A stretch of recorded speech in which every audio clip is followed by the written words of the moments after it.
아주머니, 제발요. 오늘 장터에 가면 안 돼요. 까만 그림자가 아주머니 주머니를 채가는 게 제 눈엔 보인단 말이에요. 제발 제발 좀 믿어주세요. 이 재수 없는 놈이 또 어서 그 부정한 손 안 치워. 내가 입만 열면 불길한 일이 생긴단 말이야. 아이의 눈에 맺힌 눈물보다 더 선명했던 것은 타인의 불행이었습니다. 누군가를 살리려고 말을 하면 할수록 사람들은 아이를 재앙을 부르는 귀신이라 부르며 멀리했습니다. 도움의 손길은 늘 상처가 되어 돌아왔습니다.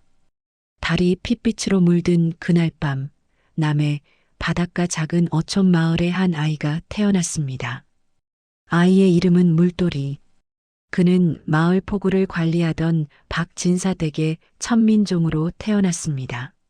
산파가 아이를 받아들던 순간 이상한 일이 벌어졌습니다. 갓 태어난 아이가 울음을 터뜨리지 않고 대신 산파의 눈을 똑바로 응시했습니다. 그 눈빛이 너무도 깊고 오묘하여 산파는 소스라치게 놀랐습니다. 이게 무슨 갓난아기의 눈이 아니야. 산파의 손이 부들부들 떨렸습니다. 아이의 눈동자 속에서 무언가 형형색색의 빛이 일렁이는 것이 보였기 때문입니다. 마치 물속에 비친 무지개처럼 또는 깊은 바닷속 진주처럼 신비로운 빛이었습니다. 산파는 그날 밤 자신이 본 것을 아무에게도 말하지 못했습니다. 말해봤자 미쳤다는 소리만 들을 것이 뻔했으니까요. 하지만 그녀는 알고 있었습니다.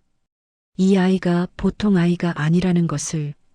물돌이의 부모는 가난한 종이었지만 아이를 사랑으로 키웠습니다. 어머니는 밤마다 아이를 품에 안고 바다를 바라보며 자장가를 불러주었습니다. 우리 물돌아, 바다처럼 넓은 마음을 가진 사람이 되렴. 파도처럼 강인한 사람이 되렴. 하지만 행복한 시간은 오래가지 못했습니다. 물돌이가 3살 되던 해 아버지가 거센 풍랑 속에서 고기잡이를 나갔다가 돌아오지 못했습니다. 그리고 이듬해 어머니마저 알 수 없는 병으로 세상을 떠났습니다. 4살의 물돌이는 천지에 혼자가 되었습니다. 마을 사람들은 부모를 모두 잃은 아이를 가엾게 여기면서도 한편으로는 불길하게 생각했습니다. 저 아이 뭔가 이상해. 눈빛이 보통이 아니야. 맞아. 저렇게 어린 것이 어른처럼 사람을 쳐다본다니까. 물돌이에게는 정말로 특별한 능력이 있었습니다. 사람의 눈을 들여다보면 그 사람이 밤에 꾸는 꿈이 보이는 것이었습니다. 아니, 더 정확히 말하자면 그 사람의 미래에 일어날 일이 꿈의 형태로 그에게 보였습니다. 물돌이가 5살이 되던 어느 봄날이었습니다. 마을의 최씨 영감이 물돌이 옆을 지나가다 아이와 눈이 마주쳤습니다. 물돌이는 그 순간 최씨 영감의 눈 속에서 이상한 광경을 보았습니다. 영감이 바다에 빠져 허우적대는 모습, 그리고 마을 사람들이 통곡하는 장면이었습니다. 영감님, 오늘 배 타시면 안 돼요. 큰 파도가 와요. 물돌이의 말에 최씨 영감은 코웃음을 쳤습니다. 이 어린 것이 무슨 헛소리야. 오늘 날씨가 얼마나 좋은데. 영감은 아랑곳하지 않고 배를 타고 나갔습니다. 그런데 정말로 오후가 되자 갑자기 먹구름이 몰려오더니 거센 폭풍우가 몰아쳤습니다. 최씨 영감의 배는 뒤집혔고 영감은 간신히 목숨만 건졌지만 그물과 고기를 모두 잃었습니다. 이 일이 있은 후 마을 사람들은 물돌이를 이상한 눈으로 보기 시작했습니다. 저 아이가 어떻게 알았지? 귀신이 쓰였나? 며칠 후 김씨 아주머니가 장에 가려다 물돌이와 마주쳤습니다. 물돌이는 그녀의 눈을 보자마자 깜짝 놀랐습니다. 아주머니가 장터에서 소매치기를 당하고 울고 있는 모습이 보였기 때문입니다. 아주머니, 오늘 장에 가시면 돈주머니 조심하세요. 도둑이 있어요. 김씨 아주머니는 물돌이의 말을 들은 척도 하지 않았습니다. 하지만 정말로 그날 장터에서 돈주머니를 도둑 맞았습니다. 이런 일들이 계속되자 마을 사람들의 두려움은 점점 커져갔습니다. 물돌이가 예언하는 것은 대부분 불행한 일들이었습니다. 누군가 다치거나 물건을 잃거나 병에 걸리거나 하는 일들이었습니다. 사람들은 물돌이를 피하기 시작했습니다. 길에서 마주치면 고개를 돌렸고 아이들은 물돌이와 놀지 말라는 부모의 명령을 받았습니다. 저 아이는 재앙을 부르는 귀신의 자식이야. 눈만 마주쳐도 불행이 찾아온다더라. 물돌이는 점점 더 외로워졌습니다. 자신의 능력이 사람들을 돕기 위한 것인데 오히려 사람들이 자신을 두려워한다는 사실이 너무나 슬펐습니다. 밤이면 물돌이는 바닷가에 앉아 파도 소리를 들으며 혼자 울었습니다. 어머니, 저는 왜 이런 눈을 가지고 태어났을까요? 차라리 아무것도 보이지 않았으면 좋겠어요.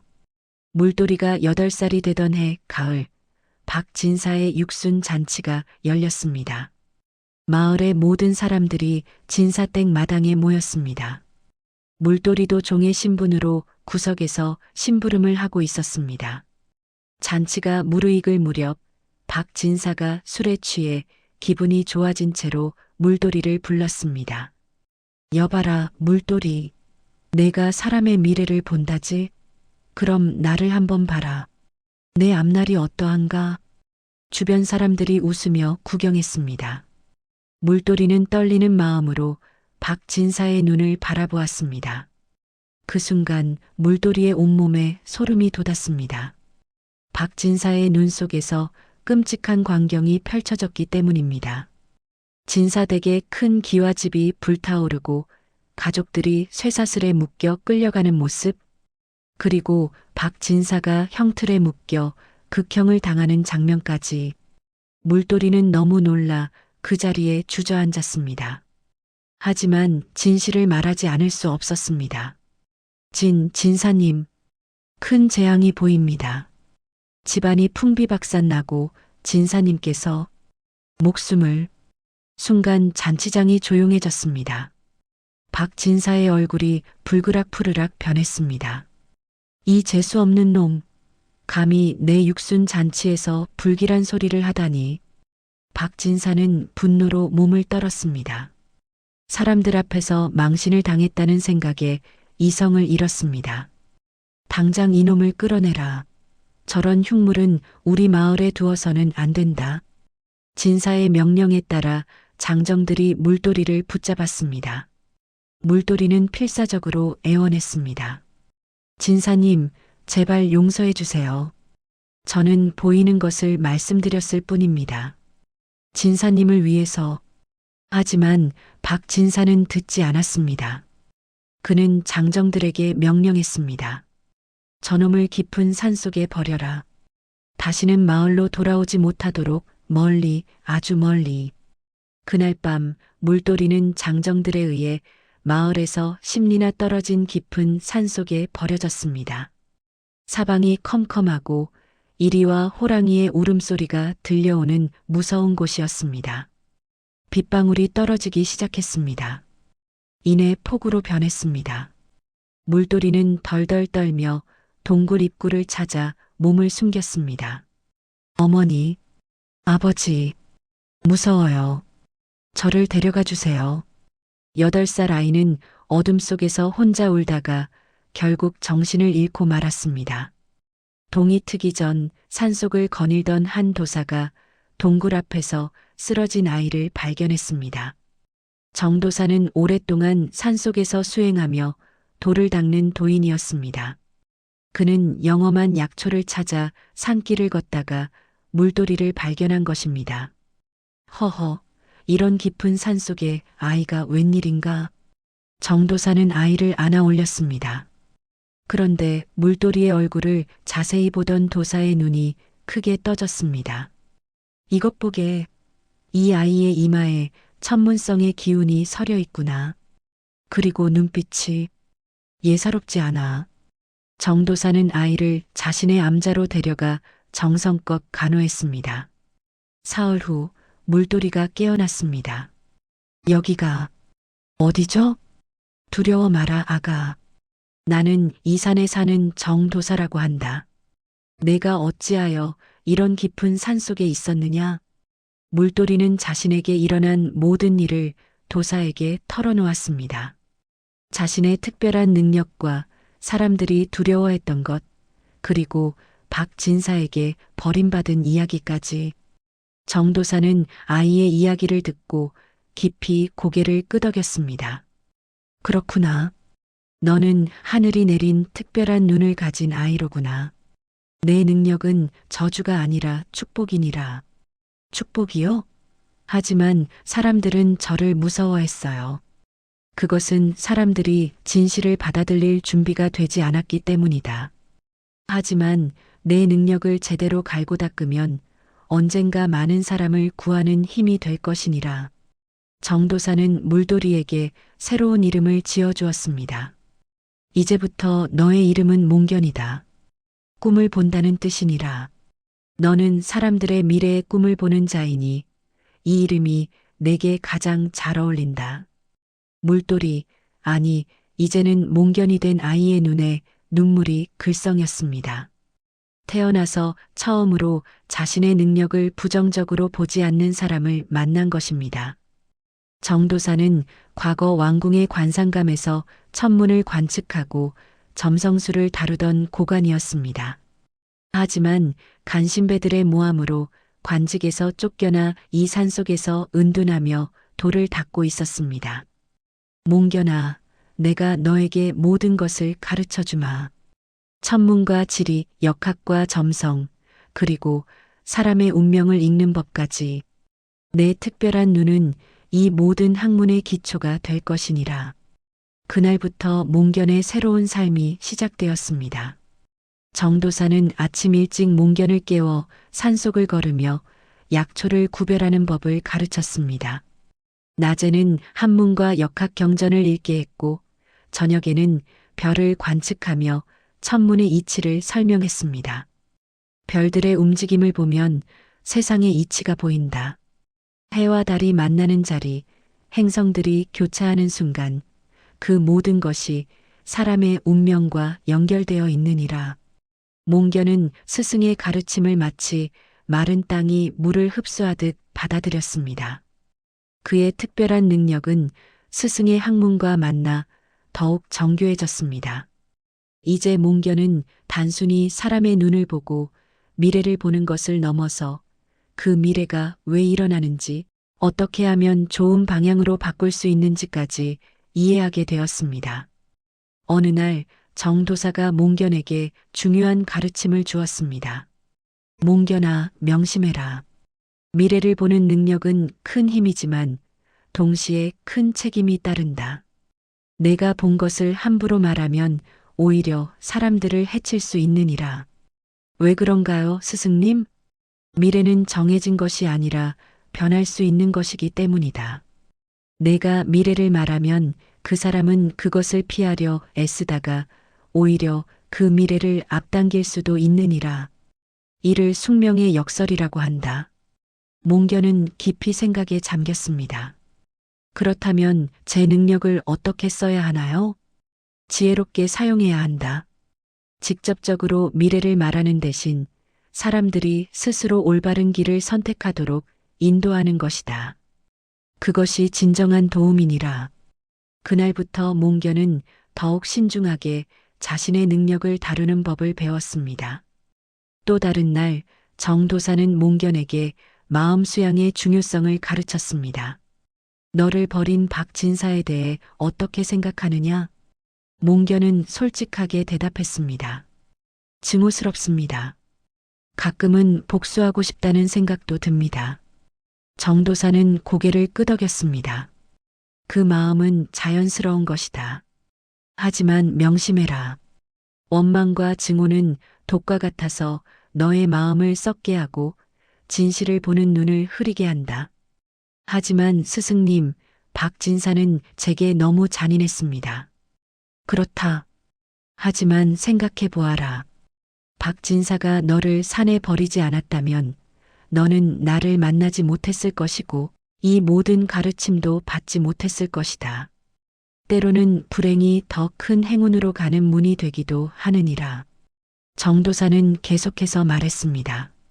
원수를 갚고자 한다면 가장 좋은 복수는 그보다 더 나은 사람이 되는 것이다. 박진사는 탐욕과 교만으로 스스로를 망칠 것이다. 하늘은 스스로 돕는 자를 돕고 스스로 망치는 자는 그냥 두느니라. 너는 그저 더 많은 사람을 구하는 데 집중해라. 이 가르침은 몽견의 마음에 깊이 새겨졌습니다. 그는 복수심을 내려놓고 대신 자신을 더욱 갈고 닦는 데 집중했습니다. 세월이 흘렀습니다. 몽견은 10살, 12살, 16살이 되었을 때 몽견의 능력은 놀라운 경지에 이르렀습니다. 이제 그는 사람의 눈을 보는 것만으로도 그 사람의 과거와 현재, 미래를 모두 읽을 수 있었습니다. 병든 사람을 보면 어디가 아픈지, 왜 아픈지 알 수 있었고, 근심에 쌓인 사람을 보면 무엇이 그를 괴롭히는지 알 수 있었습니다. 20살이 된 몽견은 이제 청년이 되었습니다. 키가 훤칠하고 눈빛은 깊고 맑았으며 온화한 미소를 가진 청년이었습니다. 어느 날 정도사가 몽견에게 말했습니다. 이제 때가 되었다. 산을 내려가 사람들을 도울 때가 되었느니라. 스승님, 저는 아직 부족합니다. 겸손은 좋은 것이지만 과한 겸손은 기회를 놓치게 한다. 내가 가진 능력으로 도움을 필요로 하는 수많은 사람들이 기다리고 있다. 정도사는 몽견에게 오래된 나침반과 책 한 권을 주었습니다. 이 나침반은 내가 길을 잃지 않도록 도울 것이고 이 책에는 내가 평생 깨달은 지혜가 담겨 있다. 그리고 이것도 가져가거라. 도사는 자신의 관상감 신분패를 꺼내 몽견에게 주었습니다. 언젠가 이것이 필요한 때가 올 것이다. 몽견과 정도사는 마을로 내려가 장터에서 약초를 팔기 시작했습니다. 처음에는 사람들이 거의 오지 않았습니다. 하지만 몽견은 조급해하지 않았습니다. 어느 날 한 아주머니가 장터를 지나가다 넘어져 발목을 삐끗했습니다. 몽견은 즉시 달려가 아주머니를 부축했습니다. 괜찮으세요? 몽견은 아주머니의 눈을 보았습니다.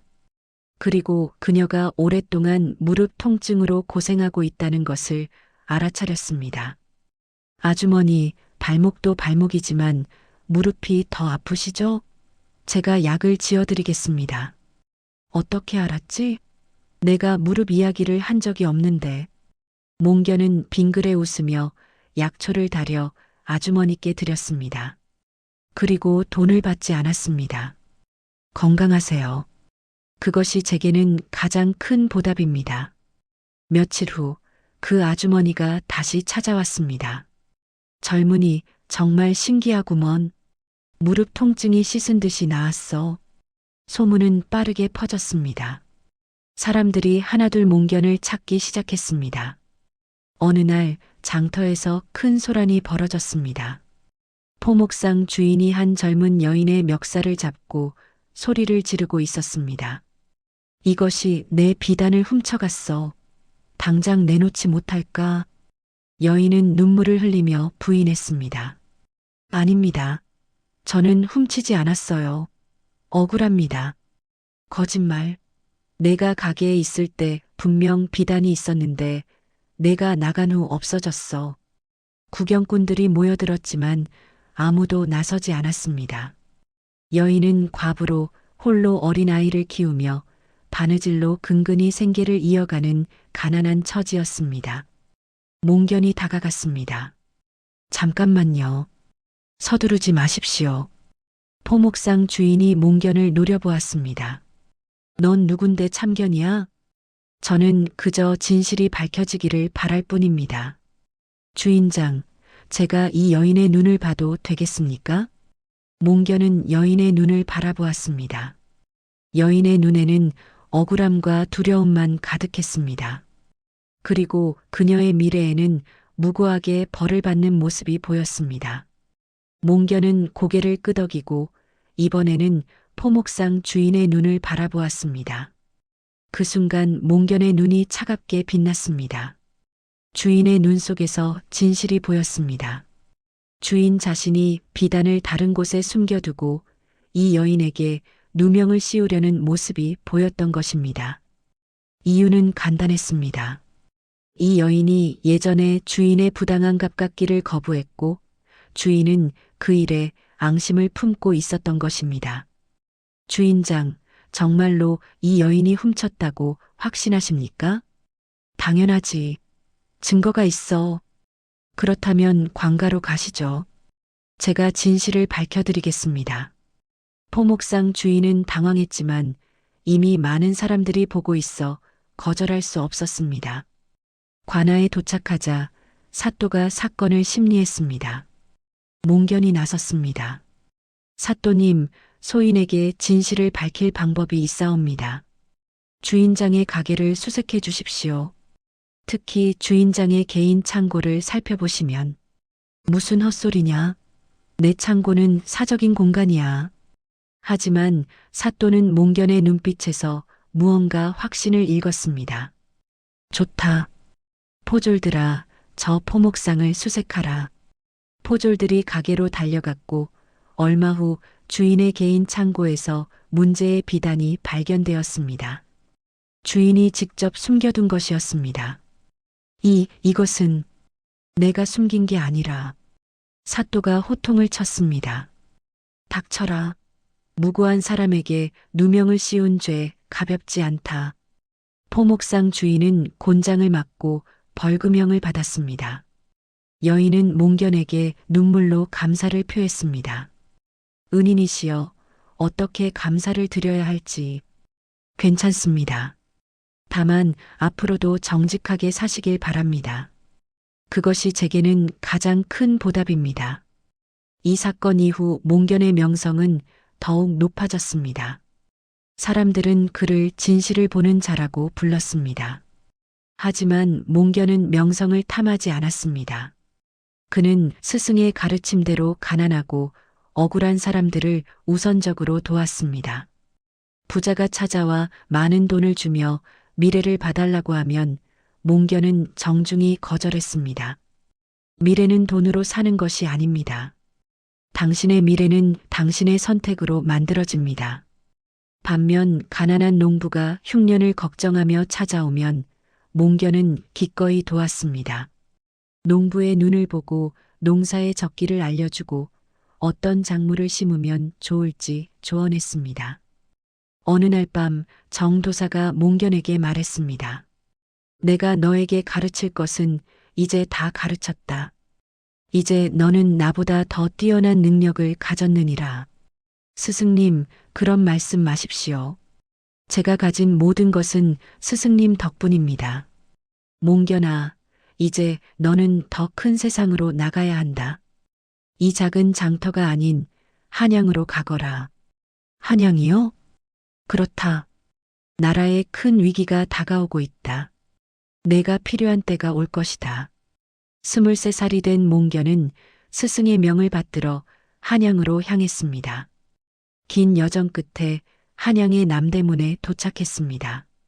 거대한 성문과 넘쳐나는 인파를 보며 몽견은 감탄했습니다. 이곳이 한양이구나. 바로 그때 요란한 나팔 소리가 들렸습니다. 비켜라, 비켜. 박진사 나으리 행차하신다. 몽견의 심장이 쿵쿵 뛰었습니다. 박진사. 바로 15년 전 자신을 산에 버린 그 사람. 호화로운 가마가 지나갔습니다. 가마에 발을 걷자 늙은 박진사의 얼굴이 보였습니다. 몽견은 본능적으로 박진사의 눈을 바라보았습니다. 그 순간 온몸에 전율이 흘렀습니다. 박진사의 눈 속에서 끔찍한 미래가 펼쳐졌습니다. 영모를 꾸미다 발각되어 온 가족이 멸문지화를 당하는 모습, 바로 15년 전 몽견이 예언했던 그 미래가 이제 곧 현실이 되려 하고 있었습니다. 몽견의 주먹이 부르르 떨렸습니다. 복수심이 치밀어 올랐습니다. 이 사람이 나를 버렸어. 내가 죽을 뻔했어. 이제 그의 파멸을 그냥 지켜보기만 하면 되는 거야. 하지만 바로 그때 정도사의 목소리가 귓가에 맴돌았습니다. 원망과 증오는 독과 같아서 너의 마음을 썩게 하고 진실을 보는 눈을 흐리게 한다. 몽견은 깊은 숨을 들이쉬었습니다. 복수의 불씨를 가라앉혔습니다. 나는 더 이상 버림받은 물돌이가 아니야. 나는 몽견이고 사람을 살리는 자야. 그날 밤 몽견은 한양의 작은 여인숙에 방을 잡았습니다. 창문으로 달빛이 들어왔습니다. 박진사님, 당신이 나를 버렸지만 나는 당신을 버리지 않겠습니다. 때가 되면 내가 당신을 구할 것입니다. 그로부터 석 달 후 한양 전체가 술렁였습니다. 왕께서 병원에 드셨다더라. 무슨 병이기에 내의원 의원들도 손을 못 쓴다는구나. 왕은 갑자기 시작된 이상한 병으로 고통받고 있었습니다. 밤마다 악몽에 시달리고 낮에는 정신이 혼미해지며 온몸에 열이 나고 경련을 일으켰습니다. 내의원의 모든 의원들이 달라붙었지만 원인을 찾지 못했습니다. 침을 놓아도 약을 올려도 나아지지 않았습니다. 궁궐 안팎이 혼란에 빠졌습니다. 이 혼란 속에서 박진사는 은밀한 계획을 진행하고 있었습니다. 박진사는 해안 지방의 진사에서 한양으로 올라온 후 뇌물과 권모술수로 병조판서의 자리까지 오른 인물이었습니다. 하지만 그는 그것으로 만족하지 못했습니다. 더 큰 권력을 원했습니다. 박진사는 무당 한 명을 매수했습니다. 그녀의 이름은 원려. 겉으로는 귀신을 쫓는 무당이었지만 실제로는 은밀한 독약을 다루는 자였습니다. 원려, 일은 잘 되어가고 있는가? 예, 판서님. 제가 바친 향 속에 든 약재가 서서히 왕의 정신을 흐리게 하고 있습니다. 좋아. 왕이 완전히 무능해지면 내가 섭정의 자리에 오를 것이다. 그러면 이 나라는 내 손아귀에 들어오는 거지. 하지만 판서님, 내의원 의원들이 의심하기 시작하면 어쩌시렵니까? 걱정 마라. 나는 이미 내의원의 절반을 내 편으로 만들어 두었다. 그들은 절대 진실을 밝히지 못할 것이야. 박진사의 계획은 치밀했습니다. 왕을 서서히 무능하게 만든 후 자신이 섭정이 되어 나라를 장악하려는 것이었습니다. 궁궐에서는 매일같이 원려의 구판이 벌어졌습니다. 요란한 꽹과리 소리, 북소리, 그리고 원려의 주술이 울려 퍼졌습니다. 귀신아 물러가거라. 애구나 사라지거라. 하지만 구술하면 할수록 왕의 병세는 더욱 깊어만 갔습니다. 원려가 피우는 향 속에 든 독약 때문이었습니다. 대신들은 불안해했지만 박진사의 권세가 너무 강해 아무도 감히 의심하지 못했습니다. 한양의 작은 약방에서 백성들을 치료하던 몽견은 왕의 병 소식을 들었습니다. 어느 날 한 늙은 내관이 약방을 찾아왔습니다. 그는 궁궐의 상선 영감으로 왕을 가장 가까이에서 모시는 충신이었습니다. 젊은이, 소문을 들었소. 당신이 사람의 병을 눈만 봐도 안다고 하던데. 과찬이십니다. 저는 그저 배운 대로 할 뿐입니다. 상선 영감은 몽견의 눈을 뚫어지게 바라보았습니다. 당신 눈빛이 예사롭지 않구려. 혹시 당신이 전하를 살릴 수 있겠소? 몽견은 잠시 망설였습니다. 하지만 이것이 자신이 한양에 온 이유라는 것을 알았습니다. 영감님, 제가 전하를 뵙게 해주신다면 최선을 다하겠습니다. 좋소. 하지만 조심하시오. 궁궐 안에는 간신배들이 득실거리고 있어. 그날 밤 몽견은 상선 영감의 도움으로 궁궐로 들어갔습니다. 정도사가 준 관상감 신분패가 큰 도움이 되었습니다. 이것은 관상감 정대인의 패가 아니오? 예. 정도사님은 저의 스승이십니다. 정대인께서 살아계셨구나. 그분은 충신이셨는데 간신배들의 모함으로 어전으로 가는 길 몽견은 많은 신하들과 마주쳤습니다. 그들의 눈을 보니 절반은 충성스러운 마음을, 절반은 탐욕과 불안을 품고 있었습니다. 드디어 어전에 도착했습니다. 침상에 누워있는 왕을 본 순간 몽견의 가슴이 철렁 내려앉았습니다. 왕의 안색은 창백했고 눈빛은 흐릿했으며 온몸에서 불안한 기운이 흘러나왔습니다. 몽견은 조심스럽게 왕께 다가가 절을 올렸습니다. 소인 몽견, 전하를 뵙겠습니다. 몽견은 왕의 눈을 바라보았습니다. 그리고 그 속에서 진실을 보았습니다. 왕의 병은 단순한 질병이 아니었습니다. 누군가 의도적으로 왕을 병들게 하고 있었습니다. 원려가 피우는 향 속에 독약, 그리고 왕의 마음속 깊이 쌓인 불안과 스트레스가 결합되어 이런 증상을 만들어낸 것이었습니다. 몽견이 침착하게 말했습니다. 전하, 소인이 보기에 전하의 병화는 외부에서 온 것입니다. 누군가 전하를 병들게 하려 하고 있습니다. 그 말에 주변의 신하들이 술렁였습니다. 박 진사가 앞으로 나섰습니다. 감히 이놈이 무슨 헛소리냐? 전하의 병환을 역모로 몰아가려 하다니. 몽견은 차분하게 박 진사를 바라보았습니다. 그리고 그의 눈 속에서 모든 진실을 보았습니다. 박 판서님, 왜 그리 급하십니까? 저는 단지 제가 본 것을 말씀드렸을 뿐입니다. 박 진사는 당황했습니다. 몽견의 눈빛이 마치 모든 것을 꿰뚫어 보는 것 같았습니다. 몽견은 상선 영감에게 청했습니다. 영감님, 이 어전에서 태워지는 모든 향을 치워주십시오. 그리고 창문을 열어 맑은 공기가 들어오게 해주십시오. 하지만 무당이 그 향으로 귀신을 쫓는다고. 그 향이 바로 전하를 병들게 하는 가장 큰 원인입니다. 박 진사가 소리쳤습니다. 이놈을 당장 끌어내라. 감히 신성한 굿을 방해하다니. 하지만 왕이 힘없는 목소리로 말했습니다. 기다려라. 저 젊은이. 말을 들어보자. 몽견은 향을 모두 치우게 하고 창문을 활짝 열었습니다. 맑은 공기가 어전으로 흘러들어왔습니다. 그리고 몽견은 직접 약재를 다리기 시작했습니다. 전하, 이 약은 독을 빼내고 정신을 맑게 하는 약입니다. 약을 다리는 동안 몽견은 원려를 주시했습니다. 원려의 눈을 보니 공포와 불안이 가득했습니다. 약이 다 다려지자 몽견은 왕께 올렸습니다. 전하, 이것을 드십시오. 왕은 약을 마셨습니다. 그리고 얼마 후 처음으로 편안한 잠에 들었습니다. 다음 날 아침 왕이 깨어났을 때 안색이 많이 좋아져 있었습니다. 오랜만에 악몽 없이 잤구나. 몽견은 이제 범인을 찾아야 할 때라고 판단했습니다. 전하, 소인이 전하께 독을 올린 자를 찾아내겠습니다.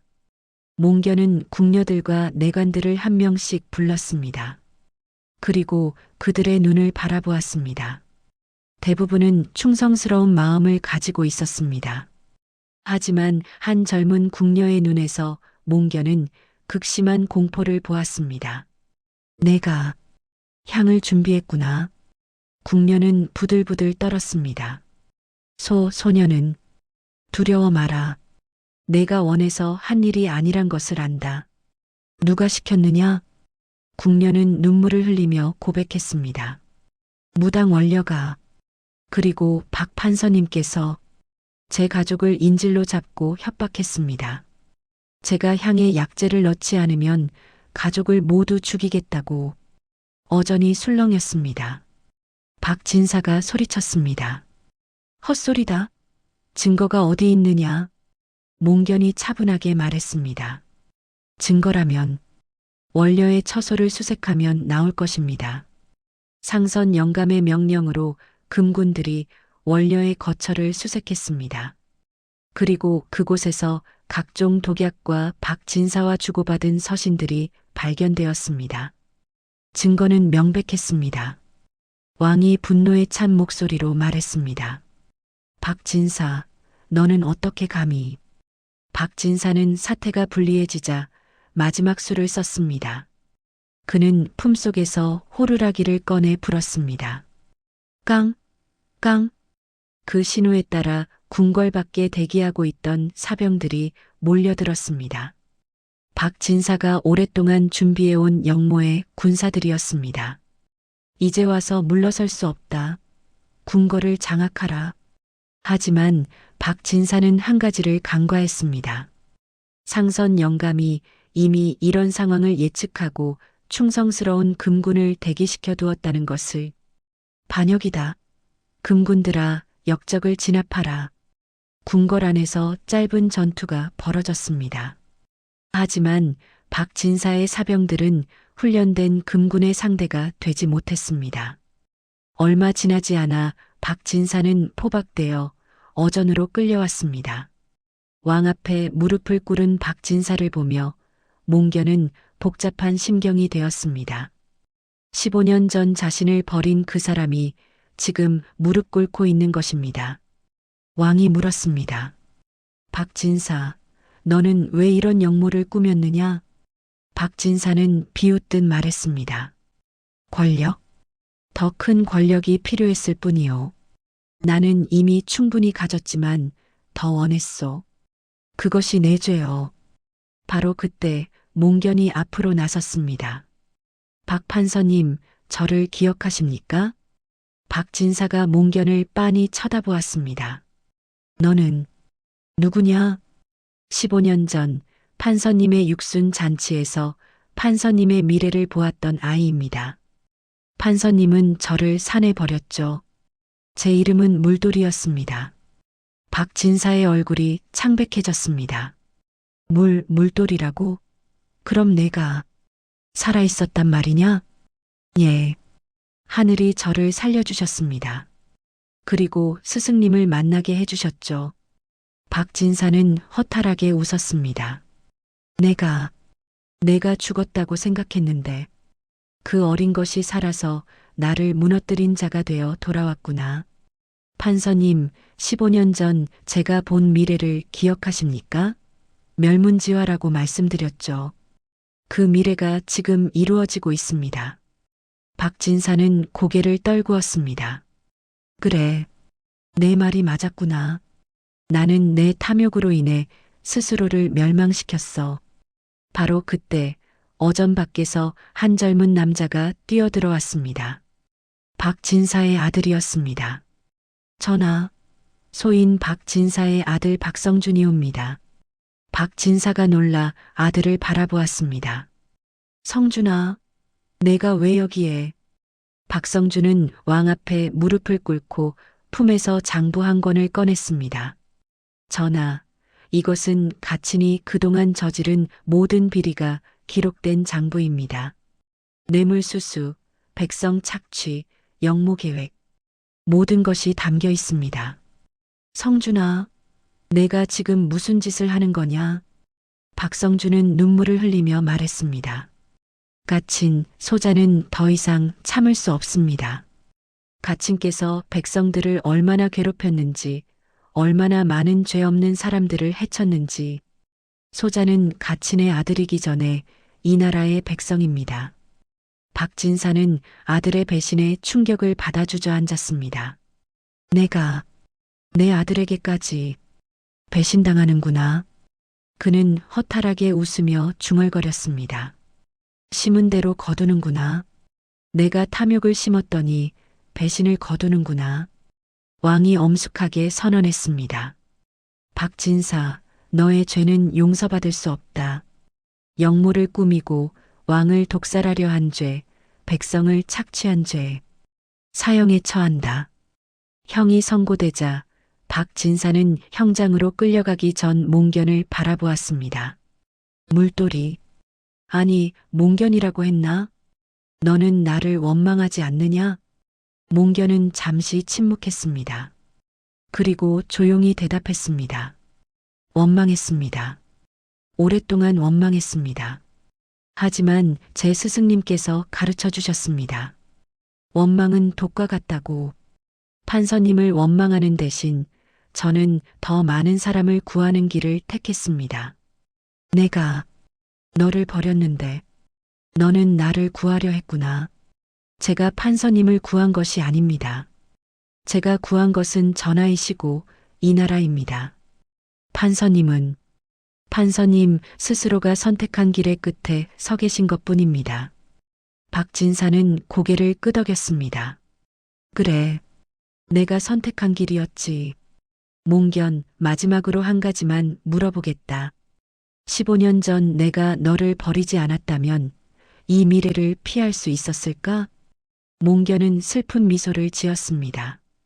아니요. 판서님의 미래는 판서님을 버린 그 순간에 결정된 것이 아닙니다. 판서님께서 평생 탐욕을 선택하신 모든 순간들이 이 미래를 만든 것입니다. 박진사는 깊은 한숨을 쉬었습니다.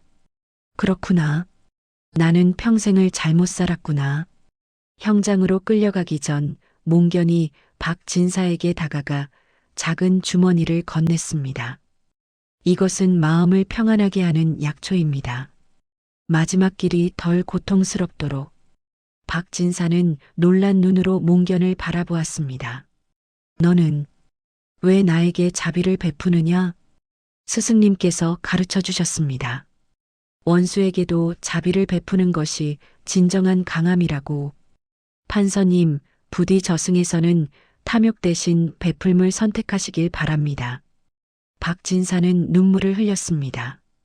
평생 처음으로 진심 어린 회개의 눈물이었습니다. 고맙다. 물돌이. 아니, 몽견. 내가 살아있어 다행이다. 내가 버린 씨앗이 이토록 아름다운 나무로 자랐구나. 박진사의 일당이 소탕되고 왕국에는 평화가 찾아왔습니다. 기력을 완전히 회복한 왕은 몽견을 조용히 집무실로 불렀습니다. 몽견아, 너는 내 목숨을 구했을 뿐만 아니라 이 나라를 집어삼키려던 거대한 음모를 막아냈다. 내 공은 무엇으로도 갚기 어렵구나. 왕은 몽견에게 파격적인 제안을 건넸습니다. 너를 과거 관상감의 수장인 영감 자리에 앉히고자 한다. 내 신비로운 눈과 지혜로 나를 보필하여 이 나라의 앞날을 밝혀주지 않겠느냐? 천민종으로 태어나 버려졌던 아이가 일국의 고관이 될 수 있는 기회였습니다. 하지만 몽견은 조용히 미소 지으며 고개를 저었습니다. 전하, 과분한 은혜에 몸둘 바를 모르겠사옵니다. 하오나 소인의 눈은 높은 자리에 앉아 권세를 누리기 위함이 아니라 낮은 곳에서 길을 잃은 자들을 비추기 위해 하늘이 주신 것입니다. 허면 정령 관직을 맡지 않겠다는 말이냐? 대신 소인에게 작은 약방 하나를 허락해 주십시오. 그곳에서 백성들의 아픔을 듣고 그들이 스스로 좋은 꿈을 꿀 수 있도록 돕고 싶사옵니다. 그것이 소인이 스승님께 배운 진정한 꿈을 보는 자의 도리입니다. 왕은 몽견의 깊은 뜻에 감탄하며 그의 청을 들어주었습니다. 대신 몽견에게 국사라는 칭호를 내리고 나라에 큰일이 있을 때마다 그의 조언을 구할 수 있도록 배려했습니다. 몽견은 한양에서의 소임을 마치고 잠시 시간을 내어 자신이 태어났던 남해의 작은 어촌 마을을 찾았습니다. 15년 만에 돌아온 고향은 여전했습니다. 마을 사람들은 몽견을 알아보지 못했습니다. 하지만 몽견은 자신을 귀신의 자식이라 부르며 피했던 사람들을 원망하지 않았습니다. 그는 마을 한복판에 자리를 잡고 아픈 이들을 치료하기 시작했습니다. 그때 다리를 절며 지나가던 한 노파가 몽견 앞에 멈춰 섰습니다. 바로 물돌이를 받아냈던 그 산파였습니다. 몽견은 그녀의 눈을 보았습니다. 그녀의 눈 속에는 과거에 대한 후회와 죽음에 대한 두려움이 서려 있었습니다. 할머니, 다리가 많이 불편하시군요. 이 침을 맞으시면 좀 나아지실 겁니다. 침을 놓는 몽견의 손길은 따뜻했습니다. 노파는 몽견의 눈을 빤히 바라보다가 눈시울을 붉혔습니다. 자네, 혹시 그 아이인가? 핏빛 달이 뜨던 날 내가 받아냈던 그 신비로운 눈의 아이. 몽견은 부드럽게 대답했습니다. 예, 할머니. 버려졌던 물돌이가 이제 몽견이 되어 돌아왔습니다. 그때 할머니께서 저를 받아주셨기에 제가 오늘 이렇게 살아있을 수 있었습니다. 감사합니다. 노파는 몽견의 손을 붙잡고 통곡했습니다. 마을 사람들은 그가 바로 자신들이 내쫓았던 아이라는 사실을 알고 고개를 들지 못했습니다. 하지만 몽견은 그들을 모두 안아주었습니다. 미래는 과거의 잘못을 되풀이하기 위해 있는 것이 아닙니다. 오늘 우리가 서로를 용서한다면 내일은 더 밝은 꿈을 꿀 수 있습니다. 몽견의 말에 마을에는 오래된 미움과 두려움이 사라지고 따뜻한 온기가 감돌기 시작했습니다. 몽견은 다시 깊은 산속 암자로 향했습니다. 정도사는 평소처럼 바위에 앉아지는 해를 바라보고 있었습니다. 왔느냐, 몽견아? 예, 스승님.